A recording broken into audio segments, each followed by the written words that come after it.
ಗುರುವಿನ ಪರೀಕ್ಷೆ, ಶಿಷ್ಯರ ಜಾಣತನದ ಕಥೆ. ಪ್ರಾಚೀನ ಕಾಲದಲ್ಲಿ ಭಾರತದ ಒಂದು ಸುಂದರವಾದ ಗಿರಿಶಿಖರದ ತಪ್ಪಲಿನಲ್ಲಿ ಗುರು ಶಾಂತಿನಾಥ ಎಂಬ ಜ್ಞಾನಿಯೊಬ್ಬರು ತಮ್ಮ ಆಶ್ರಮದಲ್ಲಿ ವಾಸಿಸುತ್ತಿದ್ದರು. ಗುರು ಶಾಂತಿನಾಥರು ವೇದಗಳು, ಶಾಸ್ತ್ರಗಳು ಮತ್ತು ಜೀವನದ ಸತ್ಯಗಳ ಬಗ್ಗೆ ಅಗಾಧವಾದ ಜ್ಞಾನವನ್ನು ಹೊಂದಿದ್ದರು.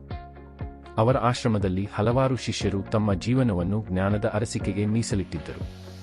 ಆ ಶಿಷ್ಯರಲ್ಲಿ 3 ವಿಶೇಷವಾಗಿ ಗುರುವಿನ ಗಮನ ಸೆಳೆದಿದ್ದರು: ವಿಕ್ರಮ, ಸುಧೀರ ಮತ್ತು ಚಿಂತನ. ಈ 3 ತಮ್ಮ ಬುದ್ಧಿಶಕ್ತಿಯಿಂದ ಗುರುವಿನ ಮೆಚ್ಚುಗೆಗೆ ಪಾತ್ರರಾಗಿದ್ದರು.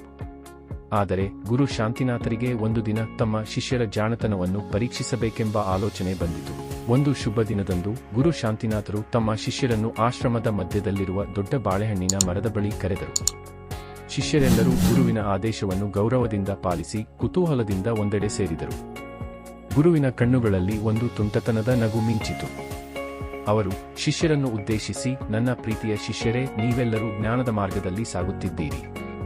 ಆದರೆ ಜ್ಞಾನವು ಕೇವಲ ಪುಸ್ತಕಗಳಿಂದ ಅಥವಾ ಉಪದೇಶಗಳಿಂದ ಮಾತ್ರ ಬರುವುದಿಲ್ಲ. ಜೀವನದ ಸತ್ಯವನ್ನು ಅರಿಯಲು ನಿಮ್ಮ ಬುದ್ಧಿಯ ಜಾಣತನವನ್ನು, ತಾಳ್ಮೆಯನ್ನು ಮತ್ತು ಒಳಗಿನ ಶಕ್ತಿಯನ್ನು ಪರೀಕ್ಷಿಸಬೇಕಾಗಿದೆ. ಇಂದು ನಾನು ನಿಮಗೊಂದು ಕಾರ್ಯ ನೀಡಲಿದ್ದೇನೆ. ಈ ಕಾರ್ಯವನ್ನು ಯಾರು ಯಶಸ್ವಿಯಾಗಿ ಪೂರೈಸುತ್ತಾರೋ ಅವರೇ ನಿಜವಾದ ಜಾಣತನದ ಸಾಕ್ಷಿಯಾಗಿರುತ್ತಾರೆ. ಗುರುವಿನ ಮಾತುಗಳಿಂದ ಶಿಷ್ಯರಲ್ಲಿ ಒಂದು ಕ್ಷಣದ ಮೌನ ಆವರಿಸಿತು. ಎಲ್ಲರ ಕಣ್ಣುಗಳಲ್ಲೂ ಕುತೂಹಲ ಮತ್ತು ಸವಾಲಿನ ಉತ್ಸಾಹ ಕಾಣಿಸಿತು. ಗುರು ಶಾಂತಿನಾಥರು ತಮ್ಮ ಕೈಯಿಂದ ಒಂದು ಚಿಕ್ಕ ಮಣ್ಣಿನ ಕೊಡವನ್ನು ತೆಗೆದುಕೊಂಡು ಅದರೊಳಗೆ ಒಂದು ಬೀಜವನ್ನು ಇಟ್ಟರು. ಈ ಬೀಜವನ್ನು ತೆಗೆದುಕೊಂಡು 1 ವರ್ಷದೊಳಗೆ ಇದನ್ನು ಒಂದು ಸಸಿಯಾಗಿ ಬೆಳೆಸಿ ನಿಮ್ಮ ಆಶ್ರಮಕ್ಕೆ ತನ್ನಿ. ಆದರೆ ಒಂದು ಷರತ್ತು: ಈ ಬೀಜವನ್ನು ಯಾವುದೇ ಕಾರಣಕ್ಕೂ ಬೇರೆ ಬೀಜದೊಂದಿಗೆ ಬದಲಾಯಿಸಬಾರದು. ನೀವು ಈ ಬೀಜವನ್ನೇ ಬೆಳೆಸಬೇಕು. 1 ವರ್ಷದ ನಂತರ ನಾನು ನಿಮ್ಮ ಸಸಿಗಳನ್ನು ಪರೀಕ್ಷಿಸುವೆನು. ವಿಕ್ರಮ, ಸುಧೀರ ಮತ್ತು ಚಿಂತನ ಈ ಕಾರ್ಯವನ್ನು ಸ್ವೀಕರಿಸಿದರು. ಗುರುವಿನ ಆದೇಶದಂತೆ 3 ತಮ್ಮ ತಮ್ಮ ಕೊಡಗಳನ್ನು ತೆಗೆದುಕೊಂಡು ತಮ್ಮ ಕುಟೀರಗಳಿಗೆ ತೆರಳಿದರು. ವಿಕ್ರಮನಿಗೆ ತನ್ನ ಬುದ್ಧಿಶಕ್ತಿಯ ಬಗ್ಗೆ ತುಂಬಾ ಹೆಮ್ಮೆ ಇತ್ತು. ಅವನು ತನ್ನ ಕೊಡದ ಬೀಜವನ್ನು ತೆಗೆದು ಅದನ್ನು ಎಚ್ಚರಿಕೆಯಿಂದ ಒಂದು ಗಟ್ಟಿಯಾದ ಮಣ್ಣಿನಲ್ಲಿ ಬಿತ್ತಿದ. ಅವನು ಪ್ರತಿದಿನ ತಾನೇ ನೀರನ್ನು ಹಾಕುತ್ತಿದ್ದ, ಸೂರ್ಯನ ಬೆಳಕಿನ ಗಮನವಿಟ್ಟು ಬೀಜವನ್ನು ಕಾಪಾಡಿಕೊಂಡ. ಆದರೆ ದಿನಗಳು ಕಳೆದಂತೆ ಬೀಜ ಮೊಳಕೆಯೊಡೆಯಲಿಲ್ಲ. ವಿಕ್ರಮನಿಗೆ ಕೋಪವೂ ಬಂದಿತು, ಆತಂಕವೂ ಆವರಿಸಿತು. ಗುರುವಿನ ಬೀಜದಲ್ಲಿ ಏನೋ ತಪ್ಪಿದೆ ಎಂದುಕೊಂಡ ಅವನು ಒಂದು ರಾತ್ರಿ ಗುಪ್ತವಾಗಿ ತನ್ನ ಬೀಜವನ್ನು ಬೇರೊಂದು ಉತ್ತಮ ಬೀಜದೊಂದಿಗೆ ಬದಲಾಯಿಸಿದ. ಕೆಲವೇ ದಿನಗಳಲ್ಲಿ ಆ ಬೀಜ ಮೊಳಕೆಯೊಡೆದು ಸುಂದರವಾದ ಸಸಿಯಾಗಿ ಬೆಳೆಯಿತು. ಸುಧೀರನಿಗೆ ತಾಳ್ಮೆಯ ಕೊರತೆಯಿತ್ತು. ಅವನು ಬೀಜವನ್ನು ಬಿತ್ತಿದ, ಆದರೆ 1 ತಿಂಗಳಾದರೂ ಮೊಳಕೆ ಕಾಣದಿದ್ದಾಗ ಅವನಿಗೆ ಗುರುವಿನ ಮೇಲೆ ಸಿಟ್ಟು ಬಂದಿತು. ಗುರುವು ನಮ್ಮನ್ನು ಮೋಸಗೊಳಿಸುತ್ತಿದ್ದಾರೆ, ಈ ಬೀಜಕ್ಕೆ ಜೀವವೇ ಇಲ್ಲ ಎಂದುಕೊಂಡ ಅವನು ತನ್ನ ಕೊಡವನ್ನು ಒಂದು ಮೂಲೆಗೆ ತಳ್ಳಿ ಕಾರ್ಯವನ್ನು ಮರೆತುಬಿಟ್ಟ. 1 ವರ್ಷ ಕಳೆದಾಗ ಅವನ ಕೊಡದಲ್ಲಿ ಕೇವಲ ಒಣಗಿದ ಮಣ್ಣು ಮಾತ್ರ ಉಳಿದಿತ್ತು. ಗುರುವಿನ ಪರೀಕ್ಷೆ, ಶಿಷ್ಯರ ಜಾಣತನದ ಕಥೆ. ಪ್ರಾಚೀನ ಕಾಲದಲ್ಲಿ ಭಾರತದ ಒಂದು ಸುಂದರವಾದ ಗಿರಿಶಿಖರದ ತಪ್ಪಲಿನಲ್ಲಿ ಗುರು ಶಾಂತಿನಾಥ ಎಂಬ ಜ್ಞಾನಿಯೊಬ್ಬರು ತಮ್ಮ ಆಶ್ರಮದಲ್ಲಿ ವಾಸಿಸುತ್ತಿದ್ದರು. ಗುರು ಶಾಂತಿನಾಥರು ವೇದಗಳು, ಶಾಸ್ತ್ರಗಳು ಮತ್ತು ಜೀವನದ ಸತ್ಯಗಳ ಬಗ್ಗೆ ಅಗಾಧವಾದ ಜ್ಞಾನವನ್ನು ಹೊಂದಿದ್ದರು.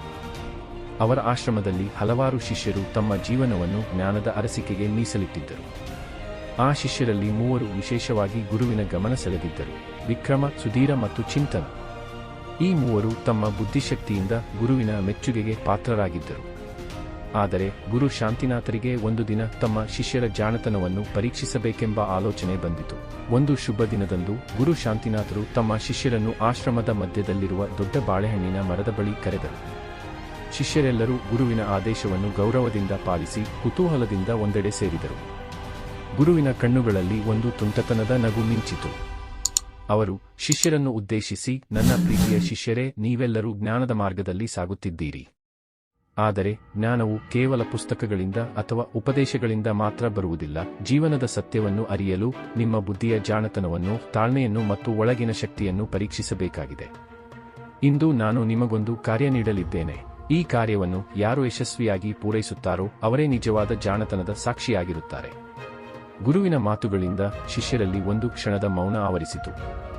ಎಲ್ಲರ ಕಣ್ಣುಗಳಲ್ಲೂ ಕುತೂಹಲ ಮತ್ತು ಸವಾಲಿನ ಉತ್ಸಾಹ ಕಾಣಿಸಿತು. ಗುರು ಶಾಂತಿನಾಥರು ತಮ್ಮ ಕೈಯಿಂದ ಒಂದು ಚಿಕ್ಕ ಮಣ್ಣಿನ ಕೊಡವನ್ನು ತೆಗೆದುಕೊಂಡು ಅದರೊಳಗೆ ಒಂದು ಬೀಜವನ್ನು ಇಟ್ಟರು. ಈ ಬೀಜವನ್ನು ತೆಗೆದುಕೊಂಡು 1 ವರ್ಷದೊಳಗೆ ಇದನ್ನು ಒಂದು ಸಸಿಯಾಗಿ ಬೆಳೆಸಿ ನಿಮ್ಮ ಆಶ್ರಮಕ್ಕೆ ತನ್ನಿ. ಆದರೆ ಒಂದು ಷರತ್ತು: ಈ ಬೀಜವನ್ನು ಯಾವುದೇ ಕಾರಣಕ್ಕೂ ಬೇರೆ ಬೀಜದೊಂದಿಗೆ ಬದಲಾಯಿಸಬಾರದು. ನೀವು ಈ ಬೀಜವನ್ನೇ ಬೆಳೆಸಬೇಕು. 1 ವರ್ಷದ ನಂತರ ನಾನು ನಿಮ್ಮ ಸಸಿಗಳನ್ನು ಪರೀಕ್ಷಿಸುವೆನು. ವಿಕ್ರಮ, ಸುಧೀರ ಮತ್ತು ಚಿಂತನ ಈ ಕಾರ್ಯವನ್ನು ಸ್ವೀಕರಿಸಿದರು. ಗುರುವಿನ ಆದೇಶದಂತೆ ಮೂವರು ತಮ್ಮ ತಮ್ಮ ಕೊಡಗಳನ್ನು ತೆಗೆದುಕೊಂಡು ತಮ್ಮ ಕುಟೀರಗಳಿಗೆ ತೆರಳಿದರು. ವಿಕ್ರಮನಿಗೆ ತನ್ನ ಬುದ್ಧಿಶಕ್ತಿಯ ಬಗ್ಗೆ ತುಂಬಾ ಹೆಮ್ಮೆ ಇತ್ತು. ಅವನು ತನ್ನ ಕೊಡದ ಬೀಜವನ್ನು ತೆಗೆದು ಅದನ್ನು ಎಚ್ಚರಿಕೆಯಿಂದ ಒಂದು ಗಟ್ಟಿಯಾದ ಮಣ್ಣಿನಲ್ಲಿ ಬಿತ್ತಿದ. ಅವನು ಪ್ರತಿದಿನ ತಾನೇ ನೀರನ್ನು ಹಾಕುತ್ತಿದ್ದ, ಸೂರ್ಯನ ಬೆಳಕಿನ ಗಮನವಿಟ್ಟು ಬೀಜವನ್ನು ಕಾಪಾಡಿಕೊಂಡ. ಆದರೆ ದಿನಗಳು ಕಳೆದಂತೆ ಬೀಜ ಮೊಳಕೆಯೊಡೆಯಲಿಲ್ಲ. ವಿಕ್ರಮನಿಗೆ ಕೋಪವೂ ಬಂದಿತು, ಆತಂಕವೂ ಆವರಿಸಿತು. ಗುರುವಿನ ಬೀಜದಲ್ಲಿ ಏನೋ ತಪ್ಪಿದೆ ಎಂದುಕೊಂಡ ಅವನು ಒಂದು ರಾತ್ರಿ ಗುಪ್ತವಾಗಿ ತನ್ನ ಬೀಜವನ್ನು ಬೇರೊಂದು ಉತ್ತಮ ಬೀಜದೊಂದಿಗೆ ಬದಲಾಯಿಸಿದ. ಕೆಲವೇ ದಿನಗಳಲ್ಲಿ ಆ ಬೀಜ ಮೊಳಕೆಯೊಡೆದು ಸುಂದರವಾದ ಸಸಿಯಾಗಿ ಬೆಳೆಯಿತು. ಸುಧೀರನಿಗೆ ತಾಳ್ಮೆಯ ಕೊರತೆಯಿತ್ತು. ಅವನು ಬೀಜವನ್ನು ಬಿತ್ತಿದ, ಆದರೆ 1 ತಿಂಗಳಾದರೂ ಮೊಳಕೆ ಕಾಣದಿದ್ದಾಗ ಅವನಿಗೆ ಗುರುವಿನ ಮೇಲೆ ಸಿಟ್ಟು ಬಂದಿತು. ಗುರುವು ನಮ್ಮನ್ನು ಮೋಸಗೊಳಿಸುತ್ತಿದ್ದಾರೆ, ಈ ಬೀಜಕ್ಕೆ ಜೀವವೇ ಇಲ್ಲ ಎಂದುಕೊಂಡ ಅವನು ತನ್ನ ಕೊಡವನ್ನು ಒಂದು ಮೂಲೆಗೆ ತಳ್ಳಿ ಕಾರ್ಯವನ್ನು ಮರೆತುಬಿಟ್ಟ. 1 ವರ್ಷ ಕಳೆದಾಗ ಅವನ ಕೊಡದಲ್ಲಿ ಕೇವಲ ಒಣಗಿದ ಮಣ್ಣು ಮಾತ್ರ ಉಳಿದಿತ್ತು.